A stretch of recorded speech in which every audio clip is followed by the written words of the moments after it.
कोटपुरा गोलीकांड च सुखबीर ਅਤੇ प्रकाश सिंह बादल ने मंगी अगाऊ जमानत। फरीदकोट अदालत में दायर की अर्जी। कोर्ट ने 23 मार्च ਨੂੰ पेश होने के लिए किया होया सम्मन। जलंधर च राम रहीम के खिलाफ FIR। धार्मिक भावनावां ਨੂੰ ठेस पहुंचाउण ਦਾ मामला होया दर्ज। गुरु रविदास ਅਤੇ भगत कबीर बारे गलत इतिहास दस्सण ਦਾ इल्जाम। राम रहीम की पैरोल के खिलाफ हाईकोर्ट के एक होर पटीशन दाखिल, पर कोर्ट का अलग तो सुनवाई तो इनकार। SGPC की पटीशन के नाल ही अर्जी दाखिल करने के लिए कहा। कैग की रिपोर्ट च होया बड़ा खुलासा। पिछली कांग्रेस सरकार ने विकास कार्यों के लिए जारी 53,000 करोड़ रुपए नहीं किए इस्तेमाल। बिना बजट व्यवस्था के नाल ही खर्चे 3,492 करोड़ रुपए। विधान सभा ਦੇ ਵਿੱਚ ਗੁੰਜਾ ਮੂਸੇਵਾਲਾ ਕਤਲकांड। ਕਾਂਗਰਸ ਅਤੇ ਸਰਕਾਰ ਹੋਏ ਆਮੋ ਸਾਹਮਣੇ। ਬਾਜਵਾ ਬੋਲੇ ਜਿਨ੍ਹਾਂ ਨੇ ਸਾਜ਼ਿਸ਼ਾਂ ਕੀਤੀਆਂ ਉਹ ਅਜੇ ਵੀ ਘੁੰਮ ਰਹੇ ਨੇ ਬਾਹਰ। ਹੁਣ ਪਰਿਵਾਰ ਵੀ ਸਰਕਾਰ ਤੋਂ ਹੋਇਆ ਨਿਰਾਸ਼। ਆਮ ਆਦਮੀ ਪਾਰਟੀ ਨੇ ਕਾਂਗਰਸ ਤੇ ਪਿੱਠ ਵਿਖਾ ਕੇ ਭੱਜਣ ਦਾ ਲਾਇਆ ਇਲਜ਼ਾਮ। ਧਾਲੀਵਾਲ ਬੋਲੇ ਮੈਂ ਖੁਦ ਮੂਸੇਵਾਲੇ ਦੇ ਮਾਪਿਆਂ ਨੂੰ ਮਿਲ ਕੇ CM ਦੇ ਨਾਲ ਮੁਲਾਕਾਤ ਦਾ ਦਵਾਇਆ ਭਰੋਸਾ। ਲਾਸ਼ਾਂ ਤੇ ਸਿਆਸਤ ਕਰਨਾ ਹੈ ਕਾਂਗਰਸ ਦੀ ਆਦਤ। कानून व्यवस्था के मुद्दे ते पंजाब भाजपा का वड्डा प्रदर्शन। विधान सभा का घेराव करन जा रहे वर्करां ते पुलिस ने वाटर कैनन का किया इस्तेमाल। कई भाजपा आगुआं नूं हिरासत विच भी लिया।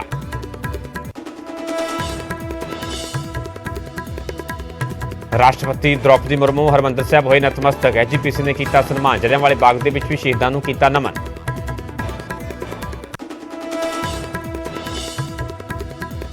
अमृतसर पहुंचे राष्ट्रपति द्रौपदी मुर्मू के कोल SGPC ने चुक्या बंदी सिखां का मुद्दा। राष्ट्रपति को सौंपया मंग पत्र। हरियाणा गुरुद्वारा एक्ट 2014 में भी रद्द करने की मंग।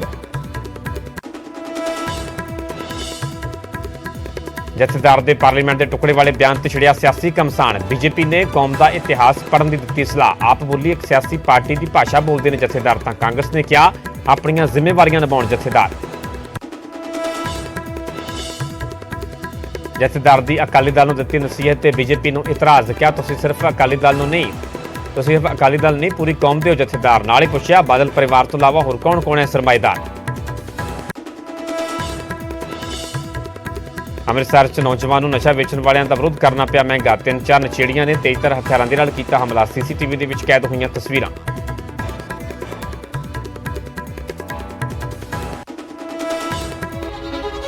10 मार्च 2022 बदलाव वाले नतीजे आए। आम आदमी पार्टी को बड़ा बहुमत हासिल होया। 10 मार्च 2023 बदलाव वाला बजट आएगा। एक्सपर्ट से ना मेगा कवरेज। बदलाव वाला बजट कल सवेरे 9 बजे तो लगातार।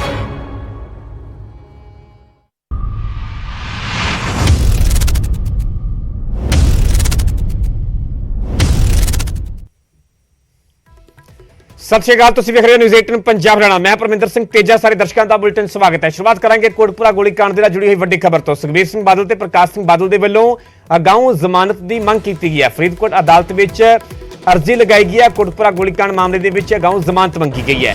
अगाऊ जमानत की अर्जी ते 14 मार्च को सुनवाई होगी। कोटपुरा गोलीकांड दे विच SIT ने 24 फरवरी को दरअसल एक चार्जशीट दायर की, जिसते फरीदकोट कोर्ट ने 23 मार्च को पेश होने के लिए सम्मन भी किया होया प्रकाश सिंह बादल ते सुखबीर सिंह बादल ते। इस तो पहला सम्मन वाली तारीख तो पहला कोर्ट का रुख किया गया प्रकाश सिंह बादल के वलों ते सुखबीर सिंह बादल के वलों ते अगाऊ जमानत की मंग की गई है, जिससे इस अर्जी से हुण 14 मार्च को सुनवाई होगी। हुण देखना होगा कि आखिरकार की 14 मार्च को इस मामले के विच कोई राहत मिलती है या कोर्ट का की रुख रहिंदा, इस ते भी नजर आएगी। सो सुखबीर सिंह बादल ते प्रकाश सिंह बादल के वलों फरीदकोट अदालत का रुख किया गया ते अगाऊ जमानत वास्ते अर्जी लगाई गई है ते इस अर्जी से 14 मार्च को सुनवाई होगी। तो दस दी कि पिछले दिनी कोटपुरा गोलीकांड को लैके SIT वालों 7,000 पन्नियां की चार्जशीट दाखिल की गई। उस दे विच तत्काली मुख्यमंत्री प्रकाश सिंह बादल ते तत्काली गृह मंत्री सुखबीर सिंह बादल का जिक्र किया गया। मुलजम के तौर पर नामजद किया गया। मुख्य साजिश घाड़ा दस्सिया गया चार्जशीट के विच इन्हां दोवें वड्डे आगूआं नूं। ते इस दे विचाले हुण प्रकाश सिंह बादल ते सुखबीर सिंह बादल के वल्लों फरीदकोट अदालत का रुख किया गया। अगाऊ जमानत वास्ते अर्जी लगाई गई। इस खबर से ज्यादा जानकारी लिए साडे सहयोगी नरेश सेठी जुड़े हुए हैं। नरेश, हालांकि सम्मन की जी तारीख भी है, सम्मन भी किया जा चुका है कोर्ट के वलों प्रकाश सिंह बादल नूं, सुखबीर सिंह बादल नूं। इस तो पहला अर्जी लगाना, अर्जी दाखिल करना, हालांकि 14 मार्च को सुनवाई होगी। पूरा समझना चाहांगे विस्तार दे नाल पूरा मामला की है। जेकर चार्जशीट की गल की जाए तो हुण ਜ਼ਮਾਨਤ ਦੀ ਅਰਜ਼ੀ ਲਗਾਉਣਾ। ਬਿਲਕੁਲ ਪਰਮਿੰਦਰ ਦੱਸ ਦਈਏ ਕਿ ਏਡੀਜੀਪੀ LK ਯਾਦਵ ਦੀ ਅਗਵਾਈ ਵਾਲੀ SIT ਵੱਲੋਂ 24 ਫਰਵਰੀ ਨੂੰ ਫਰੀਦਕੋਟ ਦੀ ਅਦਾਲਤ ਵਿੱਚ ਕੋਟਕਪੂਰਾ ਗੋਲੀकांड ਨਾਲ ਸੰਬੰਧਿਤ ਚਾਰਜਸ਼ੀਟ ਦਾਖਲ ਕੀਤੀ ਗਈ ਸੀ, ਜਿਸ ਵਿੱਚ ਉਸ ਵੇਲੇ ਦੇ ਤਤਕਾਲੀ ਮੁੱਖ ਮੰਤਰੀ ਸਰਦਾਰ ਪ੍ਰਕਾਸ਼ ਸਿੰਘ ਬਾਦਲ ਤੇ ਉਸ ਵਕਤ ਦੇ ਗ੍ਰਹਿ ਮੰਤਰੀ ਸੁਖਬੀਰ ਸਿੰਘ ਬਾਦਲ ਤੋਂ ਇਲਾਵਾ DGP ਸਮੇਤ ਸੈਣੀਓ ਤੇ ਹੋਰ ਕਈ ਪੁਲਿਸ ਅਧਿਕਾਰੀਆਂ ਦੇ ਨਾਮ ਜਿਹੜੇ ਉਸ ਵਿੱਚ ਸ਼ਾਮਲ ਸਨ। ਔਰ ਉਸ ਦੇ ਬਾਅਦ ਜੇ ਗੱਲ ਕਰੀਏ ਤਾਂ 6 ਫਰਵਰੀ ਨੂੰ ਉਸ ਸਮਨਿੰਗ ਤੇ ਜਿਹੜੀ ਉਸ ਜਿਹੜੇ ਚਲਾਨਾਂ ਤੇ ਜਿਹੜੀ ਸੁਣਵਾਈ ਹੋਈ ਸੀ, ਔਰ ਉਸ ਸੁਣਵਾਈ ਦੇ ਦੌਰਾਨ 23 ਮਾਰਚ ਨੂੰ ਸਮਨਿੰਗ ਕੀਤੀ ਗਈ ਸੀ ਕਿ 23 ਮਾਰਚ ਨੂੰ ਸਾਰੇ ਆਰੋਪੀ ਜਿਹੜੇ ਆਪਣੀ ਅਦਾਲਤ ਵਿੱਚ 23 ਮਾਰਚ ਨੂੰ ਪੇਸ਼ ਹੋ ਕੇ ਆਪਣਾ ਪੱਖ ਰੱਖਣ। ਤਾਂ ਉਸ ਤੋਂ ਬਾਅਦ ਕਿਤੇ ਨਾ ਕਿਤੇ ਉਸ ਤੋਂ ਪਹਿਲਾਂ ਜਿਹੜਾ ਹੁਣ ਉਹਨਾਂ ਦੇ ਸੁਖਬੀਰ ਸਿੰਘ ਬਾਦਲ ਤੇ ਸਰਦਾਰ ਪ੍ਰਕਾਸ਼ ਸਿੰਘ ਬਾਦਲ ਦੇ ਵਕੀਲ ਵੱਲੋਂ ਹੁਣ ਫਰੀਦਕੋਟ ਦੀ ਅਦਾਲਤ ਵਿੱਚ ਇੱਕ ਅਰਜ਼ੀ ਦਾਇਰ ਕੀਤੀ ਗਈ, ਜਿਸ ਵਿੱਚ ਸੁਖਬੀਰ ਸਿੰਘ ਬਾਦਲ ਤੇ ਪ੍ਰਕਾਸ਼ ਸਿੰਘ ਬਾਦਲ ਦੀ ਅਗਾਊ ਜ਼ਮਾਨਤ ਜਿਹੜੀ ਉਸ ਦੀ ਮੰਗ ਕੀਤੀ ਗਈ ਹੈ।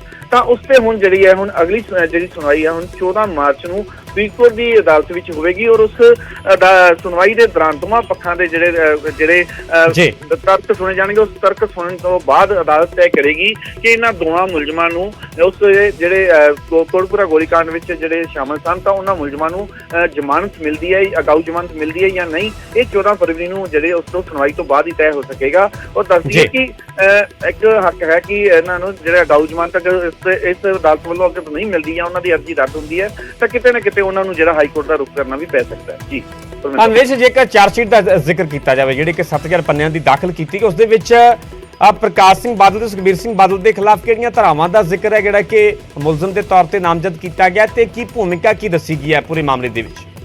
ਦੇਖੋ, ਜਿਸ ਤਰ੍ਹਾਂ ਕਿ ਹੁਣ ਤੱਕ ਜਿਹੜੀ ਜਾਣਕਾਰੀ ਸਾਹਮਣੇ ਆਈ ਹੈ ਕਿ ਉਸ ਵਿੱਚ ਮੁੱਖ ਸਾਜ਼ਿਸ਼ਕਰਤਾ ਦੇ ਤੌਰ ਤੇ ਜਿਹੜਾ ਇਹਨਾਂ ਦਾ ਨਾਮ ਜਿਹੜਾ ਸ਼ਾਮਿਲ ਕੀਤਾ ਗਿਆ। ਹਾਲਾਂਕਿ ਜਿਹੜੀ ਚਾਰਜਸ਼ੀਟ ਦੀ ਕਾਪੀ ਹਾਲੇ ਤੱਕ ਜਿਹੜੀ ਮੁਲਜ਼ਮਾਂ ਤੱਕ ਨਹੀਂ ਪਹੁੰਚੀ ਹੈ, ਔਰ ਇਹ ਵੀ ਜਿਹੜਾ ਅਧਿਕਾਰ ਹੈ ਕਿ ਜਿਹੜੇ ਅਗਲੀ ਸੁਣਵਾਈ ਤੇ ਉਹਨਾਂ ਨੂੰ ਜਿਹੜੀਆਂ ਚਾਰਜਸ਼ੀਟ ਦੀਆਂ ਕਾਪੀਆਂ ਜਿਹੜੀਆਂ ਦਿੱਤੀਆਂ ਜਾ ਸਕਦੀਆਂ, ਔਰ ਉਸ ਤੋਂ ਬਾਅਦ ਹੀ ਜਿਹੜਾ ਇਹ ਸਾਫ਼ ਹੋ ਸਕੇਗਾ ਕਿ ਜਿਹੜੇ ਉਹਨਾਂ ਤੇ ਕੀ ਕਿਸ ਤਰ੍ਹਾਂ ਦੇ ਇਲਜ਼ਾਮ ਲੱਗੇ ਨੇ। ਪਰ ਉਸ ਤੋਂ ਪਹਿਲਾਂ ਜਿਸ ਤਰ੍ਹਾਂ ਕਿ ਸੂਤਰਾਂ ਦੇ ਵਾਲੇ ਤੋਂ ਖਬਰ ਸਾਹਮਣੇ ਆਈ ਕਿ ਮੁੱਖ ਸਾਜ਼ਿਸ਼ਕਰਤਾ ਦੇ ਤੌਰ ਤੇ ਜਿਹੜਾ ਇਹਨਾਂ ਦਾ ਇੱਕ ਵਾਰੀ ਜਿਹੜਾ ਉਸ ਚਾਰਜਸ਼ੀਟ ਵਿੱਚ ਨਾਮ ਰੱਖਿਆ ਗਿਆ, ਔਰ ਕੀ ਧਾਰਾਵਾਂ ਲਾਈਆਂ ਗਈਆਂ ਨੇ ਕਿਸ ਤਰ੍ਹਾਂ ਦੇ ਉਹ ਵੀ ਜਿਹੜਾ ਥੋੜੀ ਦੇਰ ਪਹਿਲਾਂ ਜਿਹੜਾ ਸਾਬਤ ਹੋ ਦੱਸਿਆ ਗਿਆ ਸੀ ਕਿ ਕਿਹੜੀਆਂ ਧਾਰਾਵਾਂ ਤਹਿਤ ਜਿਹੜੇ ਮਾਮਲਾ ਦਰਜ ਕੀਤਾ ਗਿਆ। ਤਾਂ ਕਿਤੇ ਨਾ ਕਿਤੇ ਜਿਹੜੀ ਚਾਰਜਸ਼ੀਟ ਦੀ ਕਾਪੀ ਜਦੋਂ ਕਾਪੀ ਮਿਲਦੀ ਹੈ ਇਹਨਾਂ ਨੂੰ ਮੁਲਜ਼ਮਾਂ ਤੋਂ, ਉਸ ਤੋਂ ਬਾਅਦ ਹੀ ਸਪਸ਼ਟ ਹੋ ਪਾਏਗਾ ਕਿ ਇਸ ਵਿੱਚ ਉਹਨਾਂ ਨੂੰ ਕਿਸ ਤਰ੍ਹਾਂ ਦੇ ਇਲਜ਼ਾਮਾਂ ਦੇ ਵਿੱਚ ਜਿਹੜਾ ਉਹਨਾਂ ਨੂੰ ਇਸ ਚਾਰਜਸ਼ੀਟ ਵਿੱਚ ਜਿਹੜਾ ਉਹਨਾਂ ਦਾ ਨਾਮ ਰੱਖਿਆ ਗਿਆ। ਜੀ ਠੀਕ ਹੈ ਅੰਦੇਸ਼, ਫਿਲਹਾਲ ਦੀ ਪੂਰੀ ਜਾਣਕਾਰੀ ਲਈ ਬਹੁਤ ਬਹੁਤ ਧੰਨਵਾਦ। ਸੋ ਕੋਟਕਪੂਰਾ ਗੋਲੀकांड ਨੂੰ ਲੈ ਕੇ ਜੁੜੀ ਹੋਈ ਹੈ ਵੱਡੀ ਖਬਰ ਹੈ। ਸੁਖਬੀਰ ਸਿੰਘ ਬਾਦਲ ਤੇ ਪ੍ਰਕਾਸ਼ ਸਿੰਘ ਬਾਦਲ ਦੇ ਵੱਲੋਂ ਫਰੀਦਕੋਟ ਅਦਾਲਤ ਦਾ ਰੁਖ ਕੀਤਾ ਗਿਆ, ਅਗਾਊਂ ਜ਼ਮਾਨਤ ਦੀ ਅਰਜ਼ੀ ਲਗਾਈ ਗਈ ਹੈ ਤੇ ਇਸ ਅਰਜ਼ੀ ਤੇ 14 ਮਾਰਚ ਨੂੰ ਸੁਣਵਾਈ ਹੋਵੇਗੀ। ਪਰ ਦੂਜੇ ਪਾਸੇ ਗੱਲ ਕੀਤੀ ਜਾਵੇ ਤਾਂ ਫਰੀਦਕੋਟ ਅਦਾਲਤ ਵੱਲੋਂ 23 ਮਾਰਚ ਨੂੰ ਦੋਵਾਂ ਨੂੰ ਕੋਰਟ ਦੇ ਵਿੱਚ ਪੇਸ਼ ਹੋਣ ਦੇ ਸੰਮਨ ਵੀ ਕੀਤੇ ਗਏ ਨੇ, ਸੰਮਨ ਵੀ ਭੇਜੇ ਗਏ ਨੇ। 23 ਮਾਰਚ ਤੋਂ ਪਹਿਲਾਂ ਹੁਣ 14 ਮਾਰਚ ਨੂੰ ਅਗਾਊਂ ਜ਼ਮਾਨਤ ਵਾਲੀ ਅਰਜ਼ੀ ਤੇ ਸੁਣਵਾਈ ਹੋਵੇਗੀ। ਨਜ਼ਰ ਰਹੇਗੀ ਕਿ ਆਖਿਰਕਾਰ ਕਿਸ ਤਰ੍ਹਾਂ ਦੀ ਕੋਈ ਰਾਹਤ ਮਿਲਦੀ ਹੈ ਜਾਂ ਨਹੀਂ, ਜਾਂ ਕੋਰਟ ਦਾ ਇਸ ਅਰਜ਼ੀ ਨੂੰ ਲੈ ਕੇ ਕੀ ਰੁਖ ਰਹਿੰਦਾ ਹੈ, ਦੋਵੇਂ ਪੱਖਾਂ ਦੇ ਵੱਲੋਂ ਕੀ ਦਲੀਲਾਂ ਕੋਰਟ ਦੇ ਵਿੱਚ ਰੱਖੀਆਂ ਜਾਂਦੀਆਂ ਨੇ।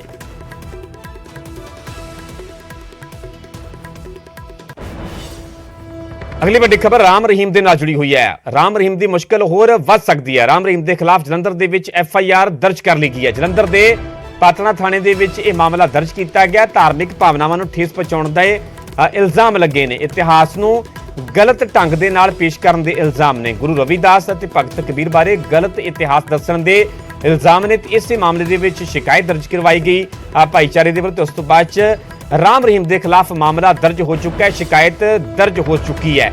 ਦਰਅਸਲ ਸਿੱਧੇ ਤੌਰ ਤੇ ਇਲਜ਼ਾਮ ਨੇ, ਕਿਉਂਕਿ ਪੈਰੋਲ ਦੇ ਦੌਰਾਨ ਹਰ ਰੋਜ਼ ਕਈ ਤਰ੍ਹਾਂ ਦੇ ਜਿਹੜੇ ਸਤਸੰਗ ਕੀਤੇ ਜਾਂਦੇ ਸਨ, ਲਾਈਵ ਸਟ੍ਰੀਮਿੰਗ ਵੀ ਉਸਦੀ ਸੋਸ਼ਲ ਮੀਡੀਆ ਤੇ ਹੁੰਦੀ ਸੀ, ਤੇ ਇਲਜ਼ਾਮ ਨੇ ਕਿ ਉਸੇ ਦੌਰਾਨ ਰਾਮ ਰਹੀਮ ਦੇ ਵੱਲੋਂ ਗੁਰੂ ਰਵਿਦਾਸ ਅਤੇ ਭਗਤ ਕਬੀਰ ਜੀ ਬਾਰੇ ਗਲਤ ਇਤਿਹਾਸ ਦੱਸਿਆ ਗਿਆ, ਇਤਿਹਾਸ ਨੂੰ ਤੋੜ ਮਰੋੜ ਕੇ ਪੇਸ਼ ਕੀਤਾ ਗਿਆ। ਜੇ ਇਲਜ਼ਾਮ ਲੱਗੇ ਉਸ ਤੋਂ ਬਾਅਦ ਚ ਪੁਲਿਸ ਦੇ ਕੋਲ ਸ਼ਿਕਾਇਤ ਦਰਜ ਕਰਵਾਈ ਜਾਂਦੀ ਹੈ ਤੇ ਸ਼ਿਕਾਇਤ ਦੇ ਆਧਾਰ ਤੇ ਰਾਮ रहीम के खिलाफ FIR भी दर्ज हो चुकी है। देहाती के थाना पतारा में हमें कंप्लेंट मिली थी।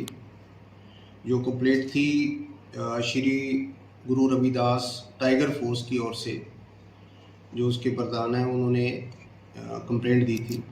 उस कंप्लेंट के बिहाफ पे जो राम रहीम ने अपनी स्पीच के दौरान एक कुछ स्टोरी सुनाई थी अपनी संगत को, उसमें श्री गुरु रविदास महाराज और सतगुरु कबीर जी के कोई अपशब्द बोले गए हैं। उन्होंने वो हमें रिटन कंप्लेंट की थी। उसी के बिहाफ पे हमने FIR नंबर 17 दर्ज की है और जो फर्दर जो हमारी इन्वेस्टिगेशन है वो चल रही है। जो शॉर्टली राम रहीम का जो कुछ चैनल है जो उन्होंने लिखा हुआ है कंप्लेंट में, उसी पे अपलोड हुई थी।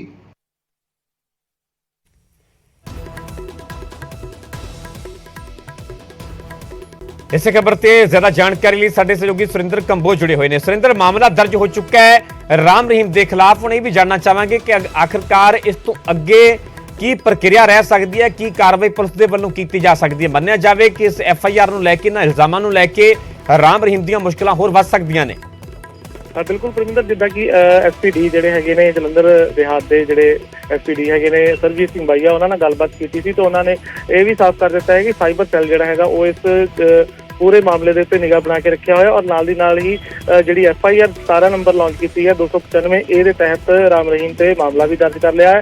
ਔਰ ਨਾਲ ਦੀ ਨਾਲ ਜਿਹੜੇ ਮੁਖੀ ਹੈਗੇ ਨੇ ਗੁਰੂ ਰਵਿਦਾਸ ਟਾਈਗਰ ਫੋਰਸ ਦੇ ਜੱਸੀ ਤਲਨ ਵੱਲੋਂ ਮਾਮਲਾ ਦਰਜ ਕਰਵਾਇਆ ਗਿਆ, ਕਿਉਂਕਿ ਜਿਹੜਾ YouTube ਚੈਨਲ ਹੈਗਾ ਇਹਨਾਂ ਦਾ ਰਾਮ ਰਹੀਮ ਮੋਹਰਾ ਦਾ, ਉਹਦੇ ਉੱਤੇ ਹੀ ਪ੍ਰਚਾਰ ਕੀਤਾ ਗਿਆ ਸੀਗਾ ਆਨਲਾਈਨ, ਔਰ ਉਹਦੇ ਉੱਤੇ ਹੀ ਮਹਾਰਾਜ ਰਵਿਦਾਸ ਜੀ ਉੱਤੇ ਤੇ ਸੰਤ ਬਾਬਾ ਕਬੀਰ ਜੀ ਦੇ ਉੱਤੇ ਜਿਹੜੀ ਬਾਣੀ ਹੈਗੀ ਆ ਉਹਨੂੰ ਤੋੜ ਮਰੋੜ ਕੇ ਪੇਸ਼ ਕੀਤਾ ਗਿਆ, ਜਿਹਦੇ ਤਹਿਤ ਜੱਸੀ ਤਲਨ ਉਹਨਾਂ ਵੱਲੋਂ ਥਾਣਾ ਪਤਾਰਾ ਵਿਖੇ ਦਰਖਾਸਤ ਦਿੱਤੀ ਗਈ ਸੀ। ਉਸੇ ਤਹਿਤ ਮਾਮਲਾ ਜਿਹੜਾ ਦਰਜ ਹੈਗਾ ਉਹ 5 ਤਰੀਕ ਨੂੰ ਕੀਤਾ ਗਿਆ, ਜਿਹਦੇ ਸੰਬੰਧ ਵਿੱਚ ਜਲਦ ਹੀ ਜਿਹੜੀ ਕਾਰਵਾਈ ਹੈਗੀ ਰਾਮ ਰਹੀਮ ਉੱਤੇ ਜਲੰਧਰ ਪੁਲਿਸ ਕਰਨ ਜਾ ਰਹੀ ਹੈ। ਜੀ ਸੁਰਿੰਦਰ, ਇਹ ਕੋਈ ਸਾਫ਼ ਹੋ ਪਿਆ ਕਿ ਆਖਿਰਕਾਰ ਕਦੋਂ ਦੀ ਇਹ ਸ਼ਿਕਾਇਤ, ਕਦੋਂ ਸ਼ਿਕਾਇਤ ਦਰਜ ਕਰਵਾਈ ਗਈ ਸੀ ਪੁਲਿਸ ਦੇ ਕੋਲ, ਜਿਸ ਤੋਂ ਬਾਅਦ 'ਚ ਕਾਰਵਾਈ ਹੋਈ ਹੈ? ਬਿਲਕੁਲ ਪਰਮਿੰਦਰ, 3 ਤਰੀਕ ਨੂੰ ਇਹ ਦਰਖਾਸਤ ਜਿਹੜੀ ਦਿੱਤੀ ਗਈ ਸੀ, ਔਰ 5 ਤਰੀਕ ਨੂੰ ਜਿਹੜਾ FIR ਜਿਹੜੀ ਹੈਗੀ ਉਹ ਲਾਂਚ ਕੀਤੀ ਗਈ ਆ, ਕਿਉਂਕਿ ਆਨੰਦ ਸਾਹਿਬ ਦਾ ਜਿਹੜਾ ਹੋਲਾ ਮਹੱਲਾ ਸੀਗਾ ਉਹਦੇ ਕਰਕੇ ਤਕਰੀਬਨ ਜਿੰਨੀ ਵੀ ਪੁਲਿਸ ਮੁਲਾਜ਼ਮ ਸੀਗੇ ਸਾਰੇ ਬਿਜ਼ੀ ਸੀਗੇ, ਔਰ ਆਲਾ ਅਧਿਕਾਰੀ ਵੀ ਉਸੇ ਸੰਬੰਧ ਵਿੱਚ ਬਿਜ਼ੀ ਸੀਗੇ। ਅੱਜ ਜਿੱਦਾਂ ਹੀ ਜਿਹੜੇ SPD ਜਿਹੜੇ ਹੈਗੇ ਆਪਣੇ ਦਫ਼ਤਰ ਪੁੱਜੇ ਸੀਗੇ ਤਾਂ ਉਹਨਾਂ ਵੱਲੋਂ ਇਹ ਸਾਰਾ ਪ੍ਰਤੀਕਰਮ ਜਿਹੜਾ ਹੈਗਾ ਮੀਡੀਆ ਦੇ ਰੂਬਰੂ ਕੀਤਾ ਗਿਆ। ਜੀ ਠੀਕ ਹੈ ਸੁਰਿੰਦਰ, ਪੂਰੀ ਜਾਣਕਾਰੀ ਲਈ ਬਹੁਤ ਬਹੁਤ ਧੰਨਵਾਦ। ਸੋ ਰਾਮ ਰਹੀਮ ਦੇ ਨਾਲ ਜੁੜੀ ਵੱਡੀ ਖਬਰ ਹੈ, ਰਾਮ ਰਹੀਮ ਦੀਆਂ ਮੁਸ਼ਕਲਾਂ ਹੋਰ ਵੱਧਦੀਆਂ ਹੋਈਆਂ ਨਜ਼ਰ ਆ ਰਹੀਆਂ ਨੇ। ਜਲੰਧਰ ਦੇ ਪਤਾਰਾ ਥਾਣੇ ਦੇ ਵਿੱਚ ਰਾਮ ਰਹੀਮ ਦੇ ਖਿਲਾਫ FIR ਦਰਜ ਹੋ ਚੁੱਕੀ ਹੈ। ਸਿੱਧੇ ਤੌਰ ਤੇ ਇਲਜ਼ਾਮ ਹੈ ਕਿ ਰਾਮ ਰਹੀਮ ਨੇ ਧਾਰਮਿਕ ਭਾਵਨਾਵਾਂ ਨੂੰ ਠੇਸ ਪਹੁੰਚਾਈ ਹੈ। ਆਪਣੇ ਸੰਸੰਗ ਦੇ ਦੌਰਾਨ, ਆਪਣੇ ਪ੍ਰੋਗਰਾਮ ਦੇ ਦੌਰਾਨ ਗੁਰੂ ਰਵਿਦਾਸ ਅਤੇ ਭਗਤ ਕਬੀਰ ਬਾਰੇ ਗਲਤ ਇਤਿਹਾਸ ਦੱਸਿਆ ਗਿਆ। ਇਹਨਾਂ ਇਲਜ਼ਾਮਾਂ ਨੂੰ ਲੈ ਕੇ ਪੁਲਿਸ ਦੇ ਵੱਲੋਂ ਜਲੰਧਰ ਦੇ ਪਤਾਰਾ ਥਾਣੇ ਦੇ ਵਿੱਚ ਮਾਮਲਾ ਵੀ ਦਰਜ ਕਰ ਲਿਆ ਗਿਆ ਹੈ।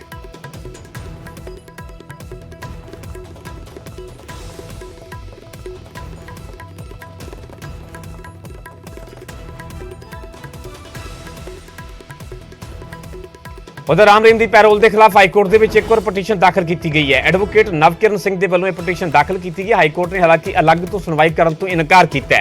श्रोमणी कमेटी की पटीशन के नाल ही अर्जी दाखिल करने के लिए कोर्ट के वालों कहा गया। डेरा मुखी की पैरोल के खिलाफ SGPC ने भी पहले तो ही पटीशन दाखिल की हुई है। तो नवकिरण सिंह ने भी पटीशन दाखिल की है। तो पटीशन दाखिल करदियां तर्क दिता गया नवकिरण सिंह के वालों कि राम रहीम रेप और कतल का दोषी है, पर वह पैरोल के दौरान लोगों को प्रवचन दे रहा। सीधे तौर पर इस पैरोल का विरोध किया गया। पहले श्रोमणी कमेटी के वालों इस पैरोल के खिलाफ हाईकोर्ट का रुख किया गया। हालांकि कोर्ट के वालों कहा गया कि जी श्रोमणी कमेटी के पटीशन पहले दाखिल की गई, उस पटीशन के नाल ही ये अर्जी लगाई जाए।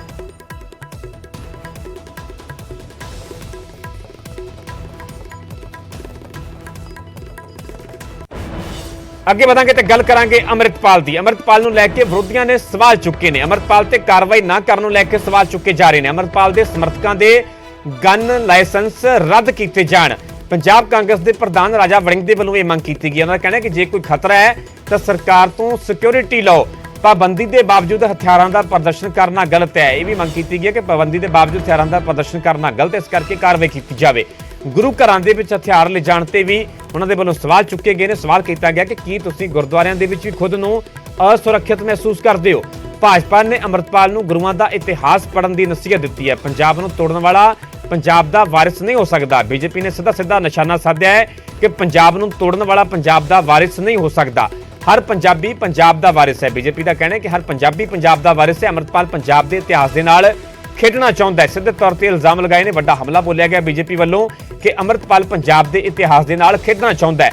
सो इक्को सुर दे विच वख-वख सियासी पार्टियां दे वालों अमृतपाल के खिलाफ सख्त कार्रवाई की मंग की जा रही है। तो मंग हुण लगातार तेज होंदी नजर आ रही है।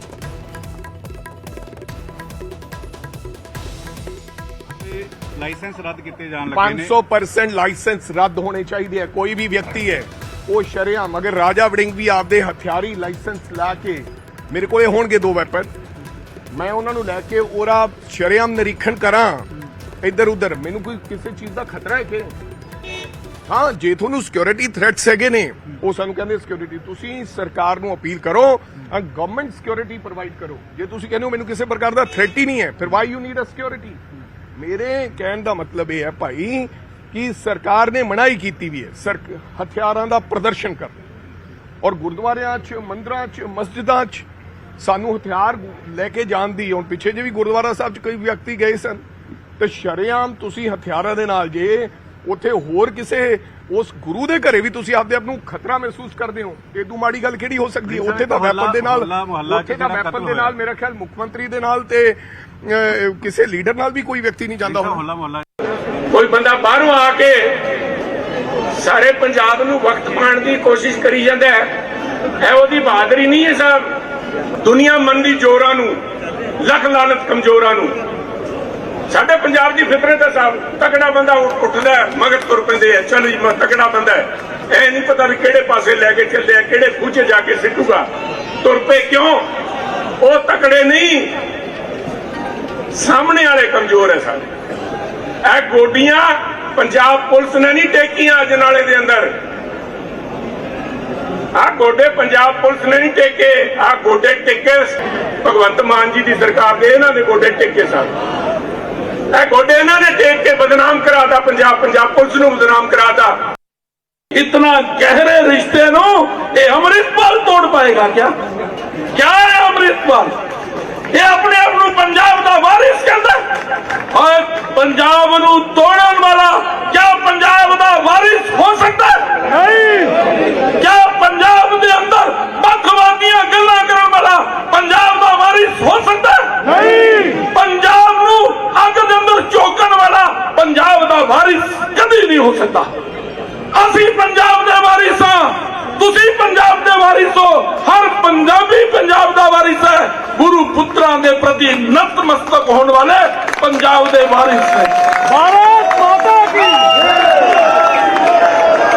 ਇਹ ਪੰਜਾਬ ਦੇ ਇਤਿਹਾਸ ਨਾਲ ਖੇਡਣਾ ਚਾਹੁੰਦਾ ਹੈ। ਮੈਂ ਅੰਮ੍ਰਿਤਪਾਲ ਨੂੰ ਕਹਿਣਾ ਚਾਹੁੰਦਾ, ਗੁਰੂ ਪੁੱਤਰਾਂ ਦਾ ਇਤਿਹਾਸ ਪੜ੍ਹ ਲੈ ਭਾਈ। 10ਵੇਂ ਪਾਤਸ਼ਾਹੀ ਦੇ बलिदानी इतिहास नू अगर तू पढ़ लेगा ते पंजाब च तोड़न वालियां नहीं पंजाब नू जोड़न वालियां गल्लां करना शुरू कर देगा। रुक करते अगली वड्डी खबर दा। पंजाब ते तेजी दे नाल कर्जे दा बोझ वधदा होया नजर आ रहा है। कैग दी रिपोर्ट दे विच वड्डा खुलासा होया कि अगले 10 सालां दे विच 5 लाख करोड़ दा कर्जे दा बोझ होर वधेगा।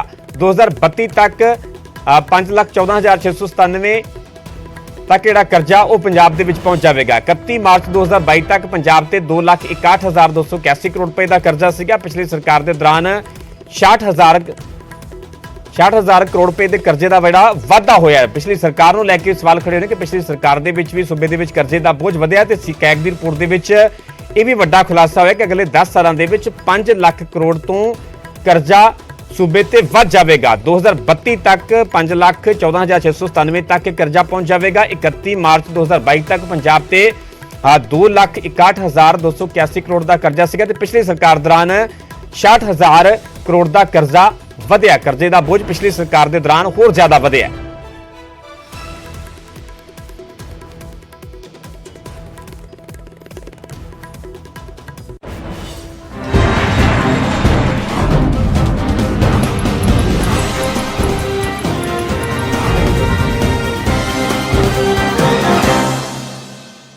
नमस्कार, आपके साथ मैं हूं स्टेश नैन मोर। मान सरकार पंजाब का बजट पेश करने जा रही है। काफी उम्मीदें हैं और इन उम्मीदों पर कितना खरा उतरेगी सरकार ये तो आने वाला वक्त बताएगा। लेकिन हम ये कोशिश करें कि एक्सपर्ट से हम जानें कि किस फील्ड के लिए क्या उम्मीदें सरकार से हैं और क्या सुझाव सरकार से हैं। इस वक्त ESS ग्लोबल के चेयरमैन है गुरिंदर भट्टी जी, वो मेरे साथ जुड़े हुए हैं। सबसे पहले तो गुरिंदर जी बहुत बहुत स्वागत है आपका। Thank you very much ma'am, thank you very much.